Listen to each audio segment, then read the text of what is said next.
અમદાવાદની જય સ્કૂલમાં વાલીઓ વિરોધ કરી રહ્યા છે। સ્કૂલ દ્વારા કરાતી લૂંટ સામે વાલીઓનો વિરોધ છે। સ્પોર્ટ્સ ફીના નામે 6800 ઉઘરાવતા વાલીઓમાં રોષ છે। પ્રથમ સત્રમાં આ પ્રકારની કોઈ ફી વસૂલાઈ નહોતી। બીજા સત્રમાં ફી વસૂલતા વાલીઓ રોષે ભરાયા છે।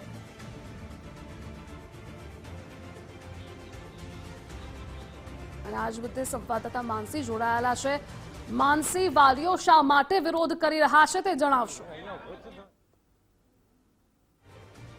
ધ્રુવિશા, વાત કરવામાં આવે તો અમદાવાદની તમામ જે ઇન્ટરનેશનલ સ્કૂલ છે અવારનવાર આ જ પ્રકારે વિવાદમાં આવતી હોય છે। ત્યારે આજે ગ્લોબલ ઇન્ડિયન મહાત્મા ગાંધી જે ઇન્ટરનેશનલ સ્કૂલ છે તે વિવાદમાં આવી છે। મહત્વનું છે કે ફી મુદ્દે કેટલાક એફઆરસીના જે નિયમો છે તે જાહેર કર્યા છે, પરંતુ આ ઇન્ટરનેશનલ સ્કૂલ દ્વારા એફઆરસીના જે નિયમો છે તેનું ઉલ્લંઘન કરવામાં આવી રહ્યું છે અને વધારે માત્રામાં જે ફી છે તે ફી ઉઘરાવવામાં આવી છે।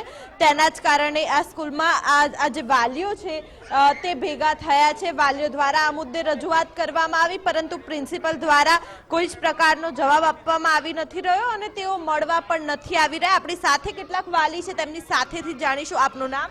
રુદ્રદત્ત રાવલ મારું નામ છે। આજે સવારના 10:30 વાગ્યાથી અમે લોકો બધા જ વાલીઓ શાંતિપૂર્ણ રીતે પ્રિન્સિપલ સરને મળવા માટે અહીં ઉપસ્થિત થયેલ। તેમ છતાં પ્રિન્સિપલ સર કે એમના કોઈ ઉપરી અધિકારી કે એમના નીચેના કોઈ અધિકારી કોઈ પણ અમને હજી સુધી મળવા આવેલ નથી।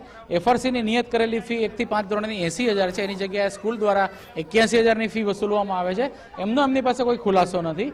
સ્કૂલની અંદર આશરે 3,500 જેટલા વિદ્યાર્થી ભણે છે અને જો બધાના તમે 1,000 લેખે ગણો તો બહુ મોટી માતબાર રકમ જે થઈ રહી છે। તદુપરાંત અત્યારે સત્ર પૂરું થવાનું હોવા છતાં એમણે ચાલુ વર્ષમાં પણ ફી વધારો અમલમાં મૂકેલ છે। સત્ર ચાલુ થવા વખતે જ્યારે અમને જાણ કરેલી હતી એના કરતાં ઉપરાંત તો આપણી સાથે ડીઈઓ રોહિત સર પર જોડાઈ ગયા છે। જી રોહિતભાઈ, ગુજરાત ફર્સ્ટમાં આપનું સ્વાગત। જે અમદાવાદની જીઆઈએસએસ સ્કૂલનો વાલીઓ વિરોધ કરી રહ્યા છે તેને લઈ આપની પ્રતિક્રિયા શું છે? હા, મીડિયાના માધ્યમથી જાણવા મળ્યું છે કે વાલીઓએ ફીની બાબતમાં જીઆઈઆઈએસ સ્કૂલમાં વિરોધ કર્યો છે, પરંતુ હકીકતલક્ષી જે છે અહેવાલ જે છે તપાસના અંતે અમને મળે। અને બીજું કે અહીંયા પર્ટિક્યુલર ફી બાબતે જો વિરોધ કર્યો હોય તો અમે એફઆરસી પ્રમાણે અત્યારે હાલ કેટલી ઉઘરાવી છે અને ખરેખર એફઆરસી પ્રમાણે કેટલી છે એ પ્રમાણે અમે ચકાસણી કરી અને જરૂર પડે જે પગલાં લેવાની જરૂર પડશે તે પગલાં લઈશું। જી રોહિતભાઈ, જોડાવા બદલ આભાર આપનો।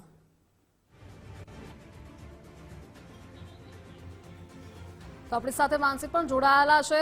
જી માનસી। ધ્રુવિશા, એટલે કે તપાસ કરવાની જે માંગ છે તે કરવામાં આવી રહી છે। આપણે કેટલાક અન્ય વાલીઓ છે તેમનો પણ મત જાણવાનો પ્રયત્ન કરીશું। ખાસ કરીને આપની વાત કરવામાં આવે તો આપનું બાળક પણ આ સ્કૂલમાં અભ્યાસ કરી રહ્યું છે। કયા પ્રકારની મનમાની આ સ્કૂલ દ્વારા અવારનવાર કરવામાં આવી રહી છે?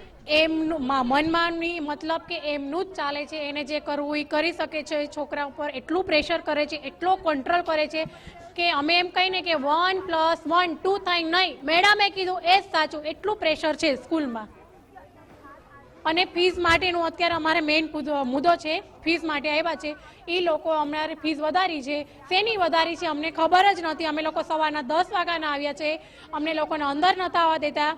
બધી સ્કૂલો ચાલુ થઈ ગઈ પછી અમને અંદર આવવા દીધા। વર્ષનું સ્ટાર્ટ થાય ત્યારે ફીસ વધારવાની હોય, અત્યારે એન્ડમાં આ લોકોએ ફીસ વધારી છે। શેની છે અમને લોકોને ખબર નથી। એટલે બધા સ્ટાન્ડર્ડ વાઇઝ અલગ અલગ છે। 6,800 મારા છે વધારેલા 6 મહિનાની। અને ફીસનું તમે કોઈ પણ અભણ વ્યક્તિને બી કહી શકો કે સ્ટાર્ટ થાય ને વર્ષ ત્યારે ફીસ હોય, એન્ડ થાય ત્યારે ફીસમાં વધારો ના હોય। બિલકુલ, એટલે કે વર્ષની શરૂઆત હોય છે જનરલી ત્યારે જે સત્ર ફી છે તે ભરવાની હોય છે, પરંતુ આ સ્કૂલ દ્વારા મનમાની કરવામાં આવી રહી છે અને ઉગાડી લૂંટ કરવામાં આવી રહી છે। કારણ કે વર્ષના એન્ડમાં વાલીઓ પર પ્રેશર કરવામાં આવી રહ્યું છે ફી ભરવા માટેનું, અને એ પણ એફઆરસીના જે નિયમ છે તેનું સ્પષ્ટ રીતે ઉલ્લંઘન કરવામાં આવી રહ્યું છે। માનસી, જોડાવા બદલ આભાર આપનો।